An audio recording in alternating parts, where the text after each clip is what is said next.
Well, hello everyone. How are you today? Alexis Brooks here from Higher Journeys, back with another episode of Conscious Commentary. I want to get right into the topic for today because there's a great deal to be said about it. So we're going to get right into it. Here's a question. And as many of you know, I love to really frame these discussions not on a definitive idea or hypothesis, but rather a question, because after all, we're all here exploring. And one of the things, as you all know, Higher Journeys is known for, is exploring what we call high strangeness, the unusual, the anomalous. So here's the question I want to put out today, and then we're going to dig in a little bit on the very question, which is, are some people wired for paranormal encounters? Are some people, let's just say, habituated toward having anomalous experiences all throughout their lives? Now, I'm not going to immediately answer that question, but in fact, I may not, certainly not definitively answer it at all, but it is a question that I have often asked myself, for the simple fact that I have had throughout, particularly my adult career and my adult life, individuals who I've known who are constantly telling me about an experience that falls within the unusual, the anomalous, over a course of years. And I think to myself, why does this person always seem to magnetize, let's just say, these sorts of experiences? So I thought I'd explore this. I'll tell you what the impetus was on this particular occasion, and I love it when this happens. I happened to be listening to an interview that I did with UFO researcher extraordinaire, Mr. Richard Dolan. We've had him on the show several times. And something called me to listen to a show that we did, probably, I think it was the first show we actually did a couple of years ago, entitled E.T. Encounters of the Humankind, in which he told some stories. These are just stories. He's known for his hard research, but in this case, he shared several very bizarre accounts of individuals who feel that they had been in the presence of and at some level communicating with, or in the space of communication with, non-human intelligence that looked very much human. And so I was watching, or listening, I should say, to this particular episode with Richard, and it just spawned this idea. And the question came back indirectly related to this particular show. Are some people wired for paranormal encounters? Now, I contend, I have said all along that I believe that the majority of individuals on this planet have had an experience or two with what might be deemed the paranormal. But for the time being, we'll call these one-off experiencers. So we can dub these people one-offers, where I am calling, if there is such a thing, individuals who have an habituation toward these encounters, serial experiencers. Love the labels, right? But just for the sake of argument, so we can get into this discussion, as we know, the term experiencer has more recently been relegated to the idea of individuals that have had contact with extraterrestrial, or what I like to call non-human intelligence. So it's been sort of framed within a very narrow, not narrow necessarily, but a certain field of study, that being ufology. But I'm going to use this term a little bit broader to denote experiencers of a whole range of anomalies throughout life. That would include, of course, what are called extraterrestrial or non-human intelligence, but also ghostly encounters, encounters of, parallel dimensions, missing time, you name it. There's a whole range of experience. And what I want to do is jump right in by sharing. I really wanted to give this a little bit of thought and organize this a bit in looking at, going with the assumption that perhaps there's a portion of our population that is indeed wired, I use that term, habituated to having these encounters on a regular basis. But I thought, okay, if that is the case, the next obvious question is, well, why and how? And so what I decided to come up with, folks, are three general areas that these individuals, I'm actually going to cite three examples, three different individuals, three different categories, if you will, that they might fall into that would act as a trigger or impetus for these types of individuals having these experiences. One being, and I'm going to get right into this, one being psychological. Now, what do I mean when I say psychological? Of course, we're talking about mental state of mind, emotional state. And in this case, I'm going to be illuminating the idea of trauma as a psychological state and possible reference point for people that tend to have people that have withstood trauma at some point, particularly in early on in their youth, because this has been talked about as having perhaps a higher level or more frequent paranormal experiences. So that's one aspect. We'll call it the psychological aspect.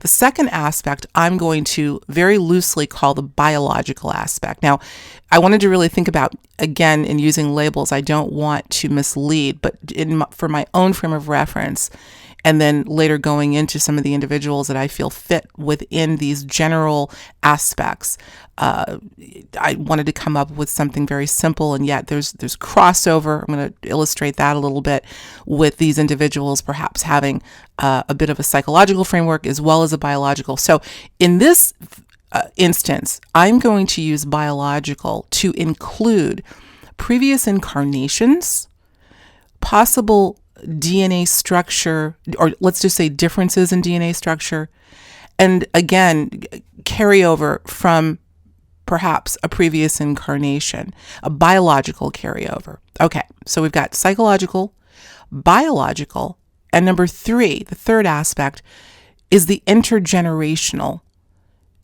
which obviously has a definite biological component, a certain strain of gene that may carry over from one generation to the next. What I'm talking about are families that are known to have prolific and prolonged and repeated paranormal experiences, and I'm going to give you an example of that. I also want to take this opportunity to note that my friend Mary Rodwell, UFO researcher as well, excellent research with regard to the star seeds and some of the incredible data that she's amassed, really feels herself that within the context of contact experiences, contact with ETs, are perhaps the result of but she's finding an intergenerational component to this. She's very adamant about that. This is really cropped up in her research. So those are the three aspects that I want to look at. And so now what I want to do is get into three real life examples. These are individuals that I personally know that have shared stories with me over the course of time. There are three individuals. Each one will fit into a different aspect according to my hypothesis. Again, I want to be very, very straightforward about saying that this is not an academic study, but really just sort of amusing over if there is such a thing as people who are wired to have paranormal experiences. Do they happen to fall into one or another, or maybe a crossover of characteristics, psychological, biological, and intergenerational? So without further ado, let's talk about number one. And by the way, I am not using these individuals' real names. We will use the following names to protect the innocent. Let's talk about who I'm going to call Michael. Michael is somebody that I have known for years and years. In fact, I can say that Michael was someone who I worked with. He was a stylist that did styling for me in my early broadcasting days, hairstylist, who I've known for many years. And as one might imagine, sitting in a stylist's, whether makeup artist or hairstylist, whatever, in that person's chair for over years, for hours sometimes at a time, getting ready for a show or whatever, Michael shared with me a cornucopia of experiences going back to, we're talking early days of broadcasting, so I'm talking late 80s, early 90s, where I was not clearly very interested in the subject matter, but had not yet jumped into this as my professional vocation in terms of being a journalist. However, I would take mental copious notes of some of the stories that he told me. And the first thing I would say is, why does he seem to have all these experiences all of the time? So this is a gentleman who's now probably in his late 40s, I would say, maybe even touching 50, who has had a multiplicity of strange encounters. I'm going to give you 3, just little tidbits, little snapshots that he shared with me. And then we're going to get a little bit into what my thought is on Michael and why he may be wired.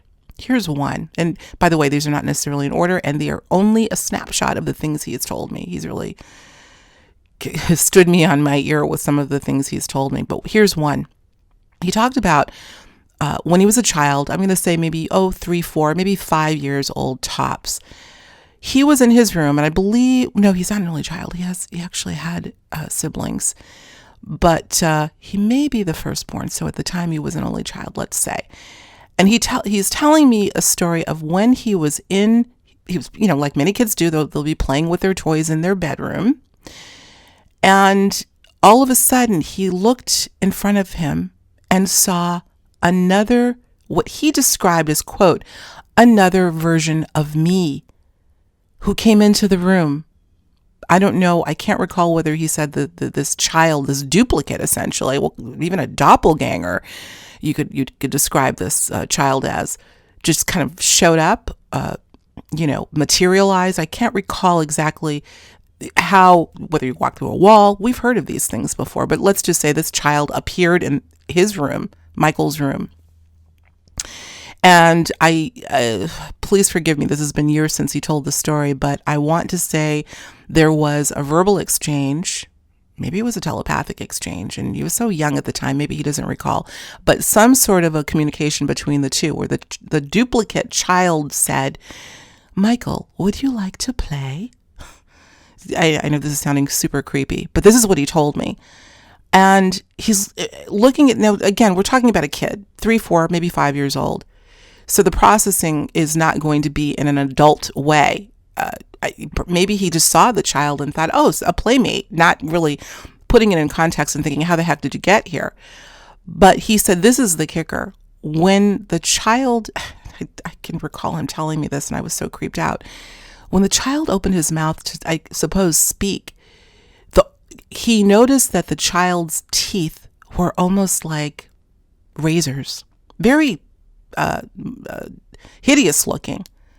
So he said that this child looked exactly like me. In fact, was in the same little play outfit or maybe pajamas, exactly, except for when the child opened his mouth. And that's when he knew something was drastically wrong.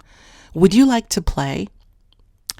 He said he went flying out of that room like nobody's business, went downstairs, said, Mom, there's a kid in my room and he's strange and I don't know what. Well, I'm not going to get too much more into this because frankly, I can't remember that many details. But interestingly, this happened in the same home where I happened to be at the time talking to him.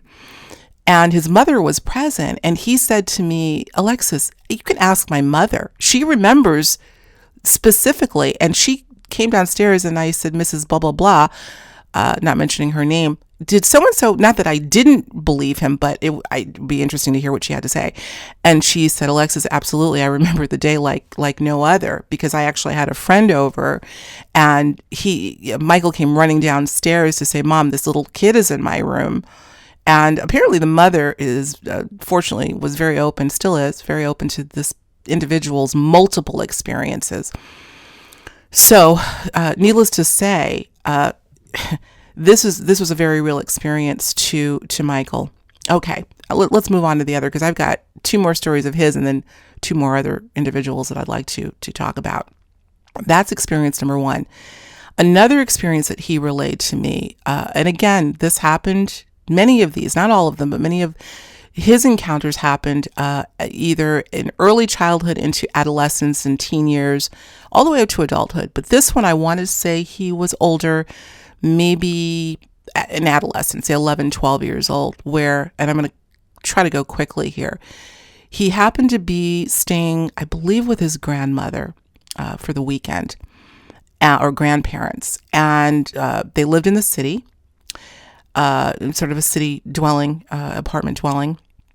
And he, I don't know what he was doing at the time, but something caught his attention, and he happened to look out of his grandmother's window, glanced across the street to another apartment complex, and was able to see some sort of activity going on in an apartment across the street. Windows open. Okay, get ready for this, guys. This one I'll never forget him telling me. None of these, but this one in particular really stood out to me. He looks in the window and he notices a group of individuals, a group of adults who seem to be conducting some sort of strange ritual.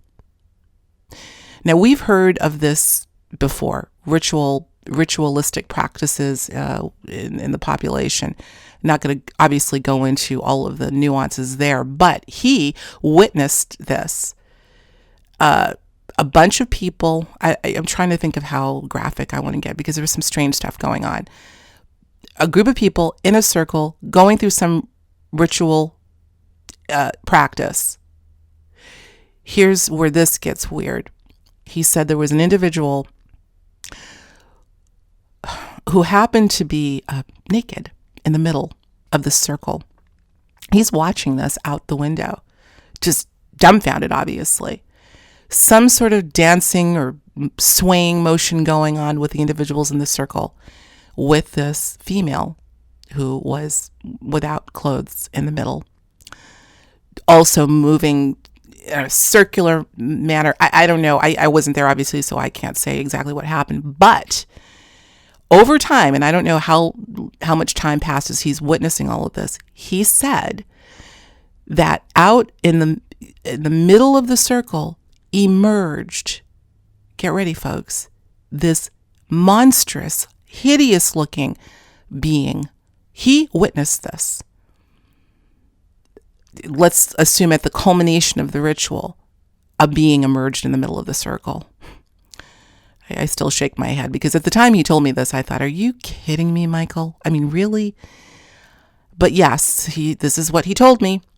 And he said, and obviously he was cut to the quick. He was shocked. I don't know whether he jumped, he ran. He didn't run because here's what he told me. He said that as he's looking at this hideous creature emerging seemingly out of nowhere in the middle of the circle, the being, the entity, then looked toward Michael as if he knew he was being watched. The entity turned his head, whipped his head right around and looked right at Michael.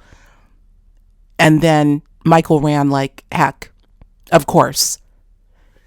And the next thing he knew, when he had the courage to come back to see if anything was going on, he had noticed that this party across the street had then closed their curtains, and they were black curtains. Okay. You know, I have thought to go back and talk to him years later about this particular experience because I've since heard similar stories that really raise an eyebrow as to the validity of these sort of ritualistic rituals, I should say, just ritualistic parties and things that emerge from them. Okay, well, this is the second story. I'm going to leave this one, go to the next one real quick. I'll let you chew on that one. That still just creeps me out as I recount it for you. The third incident that Michael told me about, among many others, of course, had to do with his, in this case, he was with a friend. I believe at this point he was an adult, as I recall. He was working with this individual, I believe at a salon at the time, and took a break with his friend, colleague, and decided to take a walk in a nearby park. As they were walking, he noticed what he described as middle-aged Asian woman, dark hair, with a little dog. The Asian woman then turned, by the way, they found something very strange something called their attention to look at this woman and the dog. But they found something quite strange about the whole affair, let's just say. And she's walking her little dog, and next thing you know, they turn their head away, turn back, and the Asian woman is gone. Just poof, gone. But the dog is there. as if the woman left the dog. Now, this isn't a snap second. So the only reason why he was telling me this is because he said, Alexis, this wasn't someone that just decided to dump their dog and walk away. I mean, it was instantaneous. We snapped our head in one direction, looking in one direction. And then when we looked back, the woman was gone and the dog was yapping and running around like, where did the woman go? Where did my mommy go? Where did the owner go? And the dog came running over to Michael and the person that he was with, whimpering as if to say, where did she go? I can't find her. Okay, fast forward. And again, I'm trying my best to recall the details. All of these stories, by the way, have many more components, but I want to get to the point. So I'm running through these rather quickly. As they, I suppose, befriended the dog, started looking around to see where the woman went, nowhere to be found. Michael told me that almost as if, like the little boy that showed up in his room, the Asian woman materialized in front of them, smiling as if to say, you witnessed this. And then she took her dog and walked off. Okay, I just gave you 3 very short, and I almost feel like I'm gypping you guys because they deserve, all of them, we could center conversations around each of them. But in this particular case, I'm going to just kind of fly through here because I want to get to the point. So we're clearly talking about an individual who has had a propensity for strange experiences. Here's where I want to go with this. I've often wondered, because it is, as far as I can remember, I've known him the longest, and he's the one that's told me the most stories over the longest period of time. And I have always asked myself, why him? What's going on? Is he magnetizing these things? And if so, why? So let's go back to this idea of aspects and the why to these certain individuals perhaps being wired to these experiences. Remember, we earmarked a psychological component, a biological component, and an intergenerational component.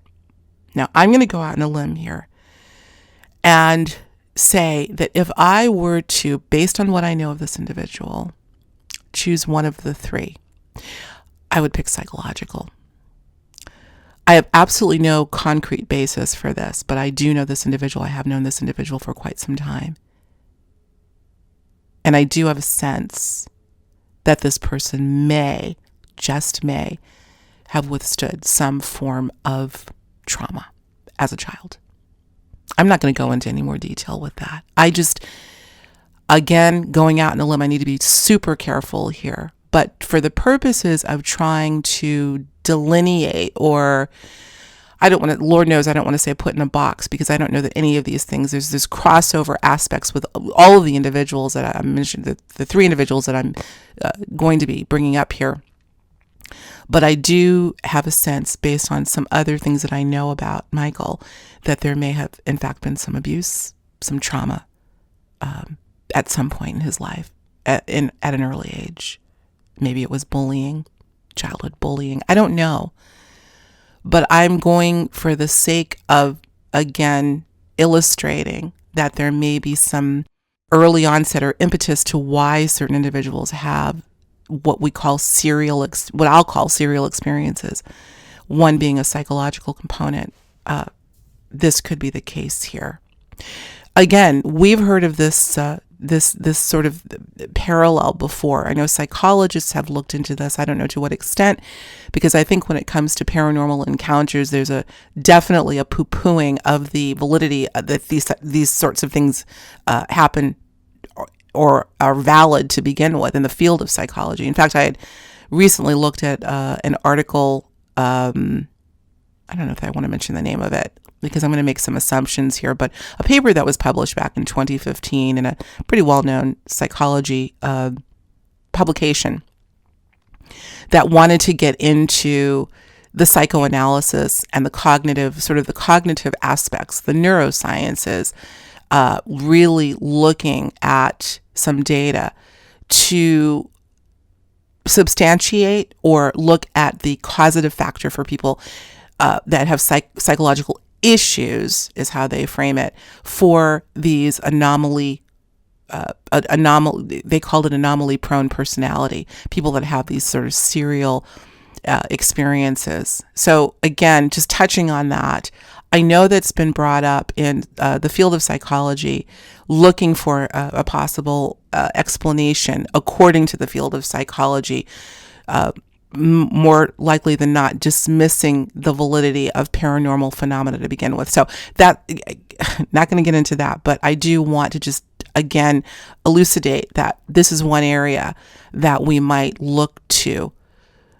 And when I say psychological, I'm not just talking about trauma. Of course, that's the first thing that came to mind as I was thinking about Michael and that possible push, or not push, but possible door opening based on what I think may have been some, let's just say a tumultuous period in his early years. So that's aspect number one and example number one. Let's move on to number two. And I know I'm going to go over today, but I hope you all will indulge me because I think this is just an interesting thing. And let me just remind you, as always, I do appreciate your weigh in, your own stories, however they may be, or your ideas on, could it be that certain individuals are wired for these sorts of experiences. Let's move on to number two. And again, what I'm doing is taking each aspect and marrying them with an individual that I feel may fit into, at least loosely, the aspect. We're going to cover now the biological. And this is another individual, not her real name. I'm calling her Lori, who I haven't known that long. I've known her several years now. And she was nice enough to give me an interview, not for broadcast purposes, but when I was doing a story on such her encounters. I believe it's still on the website. If I can find it, I'll make sure to link it here.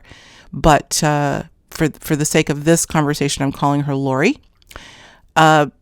This is an individual who was nice enough, and by the way, it took me a while to get her to go on record and tell me some of the things that had happened to her, not the least of which, actually, I think I'm not going to bring that up right now. I'm going to move into where I think this has a biological connect point.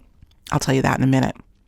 But essentially, Lori shared once again, a multitude of experiences, at least three, again, that I can bring up. Actually, I'm not going to get into the stories. I think I'm just going to identify, because this will take so long if I get into to all of the anecdotes like I did with Michael. But let's just say, she has had repeated what we call shadow people or shadow being encounters. She named several homes that she has lived in different parts of the country in the United States. And in each case, there were either shadow being presence on a regular basis. Some homes that she lived in, I don't know why she traveled so much, whether she was married to someone that was in the military or I don't know, I can't recall. But for whatever reason, she hopped a bit, around the country, living in different places. So shadow being encounters, houses that seem to take on more of a traditional, if you will, haunting aspect. She talked about, in the presence or presences, multiple presence that she witnessed in her home, whether in physically seeing them or seeing some sort of a visual or hearing her children being harassed by these individuals. I can't, and again, I don't know that I can even recall specific stories. I'd have to go back into my own research and look at them, but they were stunning, all of them. But again, all throughout her life. She has also talked about, and again, going back to the Richard Dolan interview that I did with individuals who told him stories about having strange encounters with very human-looking individuals that they just felt were not human. She too, Lori, also relayed a story to me or two about being in public and having either just witnessing an individual that she knew was not human, or even having an exchange with a couple of individuals. And she said adamantly, Alexis, I know these people were not human, even though they appeared to look human. So again, we're talking about a whole bunch of strange experiences, anomalous encounters, and even just the hypersensitivity of recognizing when something is out of sync in the environment, including people that she's encountered that she felt was not human. I find very interesting. Now let's get cut to the chase on this one as well. I'm sort of marrying her to the biological aspect, and here's why. The story that I wanted Lori to give me has to do with a regression, a past life regression that she had many years previous. I think she was probably in her early 20s, if that. I think she was, actually, because at the time she said she was pregnant with her first child. But here's the deal, and where I'm getting this biological aspect from. In the regression, and again, forgive me because I'm going to just throw this out at you without going into a lot of detail. In the regression, she discovered, based on listening to her own regression on tape after it was complete, that she herself feels that she lived at least one previous life as a non-human entity. Call it extraterrestrial for the sake of argument.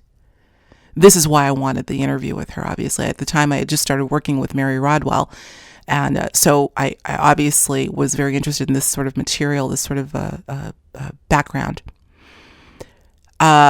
Yes, much to her amazement, because what brought her into a regression scenario to begin with had nothing to do with her having a sense that something was wrong, or even the fact that she had some paranormal experiences. But again, much to her amazement and surprise and bewilderment after having the regression and listening to the regression, which revealed details of her living on other planets or in other dimensions, perhaps. Even the cadence in her voice changed drastically as she's retelling this in the regression, which she got to witness when listening to the playback.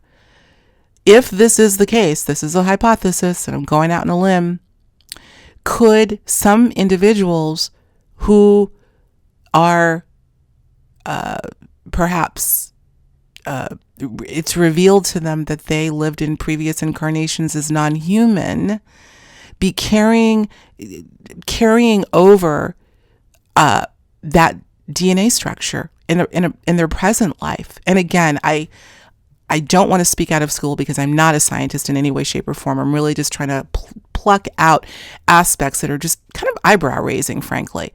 Is there a biological carryover from the previous incarnation in which not only did she encounter non-human intelligence, but she claims to have been non-human intelligence, which would make perfect sense to me coming into this incarnation and having this blanketed, I would say, her whole life, having encounters that would be considered paranormal. I would dare say yes, quite frankly. And I realize that I'm oversimplifying this, but I think that that's just a very interesting connect point to all of this. Here's the other thing I want to add as we move into the third component, being intergenerational. I saw Lori recently, and it's so funny. Once people realize the sort of work that I do in the field that I'm in, the subjects that I cover, they can't wait to see me again, lots of them, because there'll be more stories to tell. Because obviously you can't talk about these sorts of things to your average friend, family member, or whomever, certainly not stranger. But so when I ran into her recently, she says, "Oh, Alexis, I have to talk to you. There's more going on. My son is now having strange experiences." She didn't have time to get into what they were, but she said that she wanted to try to get some feedback from me. I haven't had a chance to talk to her yet, but I'm going to make it a point to do so. But just in her telling me that made me think of the intergenerational component as well. Now, obviously, when we're going to get into that next and final, the biological and intergenerational have some correlation, obviously, because there's genes being carried over. But in this case, we're talking about the possibility that the reason why she has this propensity to have these experiences may come from a previous incarnation in a very strange, what we would consider to be a strange environment, as she herself being non-human entity. But also, as a result, the intergenerational aspect kicks in. I can't speak too much about that again because I have not talked to her about what exactly her son is going through, nor have I spoken to the son, which I'd like to do. Actually, I believe he's now a young adult. So that's that. That's number 2. So we've now covered psychological, biological, and now let's move swiftly into intergenerational.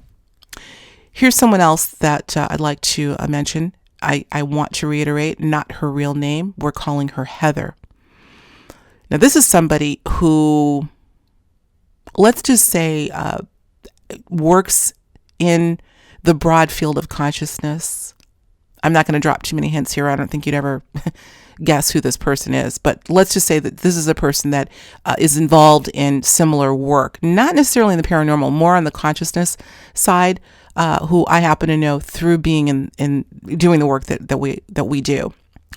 And it was recently at a conference that I ran into Heather that she felt the need to reveal a couple of things to both me and my husband. So we had a little bit of time to steal away from the crazy schedule at this conference, and we went up to my husband and I, our hotel room, and she sat and told us a whole bunch of stuff, most of which I'm not going to reveal in this interview, or perhaps, or for that matter at all, but just the points that that are relevant and in context to what we're talking about here. Cutting to the chase again, she revealed to me recently, she's got several children now. They're all grown children. They're all adults now. But one daughter in particular, she believes to be alien human hybrid. I was shocked when she told me. Now, again, there's no way I can get into this conversation happened over the course of, 2, maybe 3 hours. But I'm just, again, cutting to the chase for the sake of time here. She gave me some very, very poignant examples of why she believes this to be the case. And I want to just note for the record again, this is not an individual, though she is in the broader field of consciousness and other related subjects. The paranormal, as we often talk about it, is not really her forte. It's not something, and in particular, the field of ufology is not something at all that she has worked in. Though, again, this is a broad field. We're talking about the alternative and subculture of these subjects. So, that being said, she believed and believes to this day that her child is not fully human. And here's one situation, very interesting, that happened to her that has led her, and there are others. I have since seen pictures of this, her daughter as a child, and I have to tell you, what I saw completely raised an eyebrow for me, and just her appearance. But what she told me, everyone, is that when she was first pregnant with her daughter, I cannot recall how many months along, but she was pretty well in, maybe even well into her first, or maybe even approaching her second trimester. And she recalls being in her bed at night and was awakened by something, I don't know what. And she looked up and she saw her ceiling open up. These are, I understand, extraordinary and latent with high strangeness, just all of it. But this is what she told me. Ceiling opened up, and as if a portal opened almost, she said. And what peeked through were, I believe she said, 2 or 3, what she described as looking like some form of gray, very typical looking gray beings, several of them, I believe. And she said she cannot recall anything that happened after that initial sort of ceiling opening up, but she said, whether aloud or in her head, "Leave my child alone," as if she knew the child would be taken. Well, fast forward. And again, I don't even know that she went into detail. She may have had some missing time, because I don't recall her telling me having any recollection of being taken or even the child being taken, but she knew the child was taken. Subsequently, she goes to her physician, her OBGYN, and the physician says, "Heather, I don't know how to tell you this, but you're not pregnant anymore. You're not pregnant." Now, obviously, the physician was completely perplexed because like I said, this pregnancy was not just an, early onset. It's not like it could have been a miscarriage. I mean, I suppose anything could be, but the pregnancy was so far along that this was clearly an anomaly going on. The child, now obviously Heather didn't get into details of what she thought happened to the physician in telling the physician, but she knew the child was taken. But at some point later down the road, she was found to be pregnant, let's just say. Again, pregnant with the same child. So in other words, the child disappeared and the child then came back. The doctor confirmed, no, you are pregnant. Well, needless to say, the child was born with no apparent physical issues that I'm aware of, that she certainly didn't share with me if there were. I've since seen pictures of her as an adult, and she's a beautiful young woman. But the bottom line is she feels that this child, during that visitation that she said she had, that the child was taken and perhaps altered with non-human DNA and re-impregnated or reinserted in the mother and brought to full term. Now, in this case, I'm not going to give you three separate experiences. I'm going to just say this is inclusive of a number of strange experiences that she shared with me on this evening, quite some time ago now, within the last year. Interestingly, now we're talking again about the intergenerational aspect here. Interestingly, this particular child, now in her 20s, Heather told me, is having her own set of strange encounters on a regular basis, perhaps encounters of being taken. She says that her son, also now an adult, is speaking of a multitude of strange experiences. But here's the thing. One of the more disturbing things that she revealed to me is that her late father, who she feels had been involved, military background, but perhaps involved in some sort of experimentation. We've heard of this before, by the way. Military operation, covert operation. I don't know. And I'm jumping to conclusion. I want to be careful about this. But the military connection is not even as much of a focus for the purpose of this conversation, as is the fact that she said that her father, in later years, had been abusive to Heather, and at one point threatened her life. And she does, in fact, feel that there is a connection with all of this, perhaps the military work and the strange encounters. Her father. So once again, we're looking, I wanted to illuminate the intergenerational component here, where the daughter, that she does feel to be an alien human hybrid of some sort. But now the daughter's experiences, the son's experiences, and I believe she said yet another, right? She's got a pretty big family, quite a few children. And even alluding to the father perhaps having some experiences that led him in sort of a strange direction. But the other crossover here, remember, we're talking about multiple aspects that sort of intersect: biological, psychological, intergenerational. Here, what I take from this is there is an intergenerational component, certainly, but also a traumatic or psychological component with the threat from her father, even though it came a little bit later in life. I can't recall exactly when. I know her father's been gone for quite some time. All of these stories, guys, have some common threads in terms of their background. And this is the thing that I find so extraordinary as I take in stories, and many of you have written to me since the inception of Higher Journeys and the show and the website. And again, I want to thank you for having the courage to share your stories with me. Some of you do them in a more public forum, and many of you will email me privately with your incredible multi-dimensional stories. But being the recipient of many of these stories, both given to me in person and in writing, I do see common threads. And one thing that I can say is that certainly there seems to be certain kinds of individuals that have a propensity to have these experiences based on some set of characteristics. Today we illuminated psychological, biological, and intergenerational, as well as crossover with each of these. In some cases, there may be all three. In some cases, in a couple that we talked about today, there was both biological and intergenerational, and psychological. So I guess my point here for that is nothing happens in a vacuum. There's connection at all levels when you dig deep enough and, dare to go deep enough down the rabbit hole, and so much more that we certainly won't have a chance to get into today.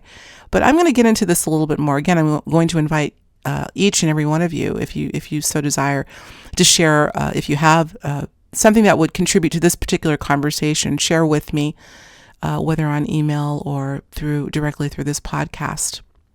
Okay, I think I'm going to end there in making the point of yes, I do feel that some individuals, who knows how many, are magnets for paranormal encounters. And I do have a sense that there's a reason for it. Absolutely. So we're going to leave that there. Lots to chew in as always. Love to put the questions out there to have you guys go through your own musing or contemplative process. I know it's fascinating for me. Before closing, I want to mention a couple of things, both something on a somber note and something a little bit more uplifting, a lot more uplifting. Don't know if you have heard that renowned paranormal writer, author of both fiction and nonfiction, and researcher Brad Steiger passed away on May 6th. I know that he had been ailing. He was 82 years old, I believe, after, I don't know if it was a lengthy illness or something relatively short, but I had heard through some of my network of individuals that had worked with him, and in fact were working on some projects with him relatively recently, but he in fact did pass away. Very sorry to say, on May 6th, just a few short weeks ago. I never had a chance to meet him in person. However, we did communicate on email on several occasions. In fact, I recall having communicated with him when I decided to come back into this field after, about a 10-year hiatus, having run a business with my husband, and kind of went through my Rolodex. And he was one of those one of many individuals that I had worked with just briefly years before when I first got into this consciousness field. And just a gentleman through and through, and a very lengthy, beautiful marriage with his wife, Sherry, who I know my thoughts go out to Sherry and his wonderful family. And again, didn't know them at all well, but Brad and I had an occasion to communicate on email a few times, and he's yet another individual that I had hoped to have on the show that I guess was not meant to be. But as I feel with particularly our individuals who were so voracious in studying these subjects, I doubt very much that the journey for them has ended, but rather deepened even more so. Brad, may you have an extraordinary journey and discover ever more. Okay, so bon voyage. Now, on a less somber note, and actually a good note, I just want to remind you guys that I will be out at Contact in the Desert June 1st through the 3rd. Actually, it's 1st to the 3rd, and then there is a post-conference on the 4th. This is Contact in the Desert, Indian Wells, California. All of your favorite speakers in the field of ufology and beyond. Folks that have been on this show, folks that you know well. I'm just going to have you go right to contactinthedesert.com where you can get all the details. They're constantly expanding on details for this particular conference this year, for the first year in Indian Wells, California, now departing from its signature location in Joshua Tree. So this should be interesting.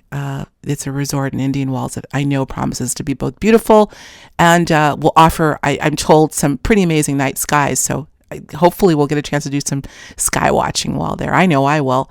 I'm so excited. Of course, I'll be doing the show while I'm out there. Are you kidding? I wouldn't squander that opportunity. We will be filming several shows while out there with Linda Moulton Howe, of course. Grant Cameron, really excited about that one. We'll be talking about some neat things that he's been up to in his research. And a new addition to the Higher Journeys roster of guests, John D'Souza, former FBI investigator. I believe he's an attorney. They call him the X-Man. Got to find out what that's all about. But he's Mr. Paranormal Extraordinaire, and I can't wait to talk to him. These are all three speakers, of course, at the conference. So we'll be doing sit-downs with each of them. As well, I will be introducing one of Linda Moulton Howe's talks. I will be introducing one of Grant Cameron's talks. And also I will be introducing Yvonne Smith, who is doing a couple of great talks. One will be a workshop, an experiencer workshop based on her stellar work with a group that she founded called CERO, Close Encounter Resource Organization. So, needless to say, I'll be quite busy while out there, but it'll be fun, as always, to reconnect with those people that I absolutely love working with. So I hope I get to see you out there if you're planning on coming, and if you can still perhaps snag a flight or a bus, depending on where you are, and get some tickets, go to contactinthedesert.com and you'll get all you need to know about this great conference upcoming in just about 10 days. All right, I know I'm well over, but I hope that you enjoyed our little discussion today, and I hope it left you, as always, with probably more questions than answers, but left you with an interest in looking into these things more. Thank you, as always, for tuning in to Conscious Commentary and Higher Journeys. Until next time, I'll talk to you soon. Alexis Brooks here. Take care.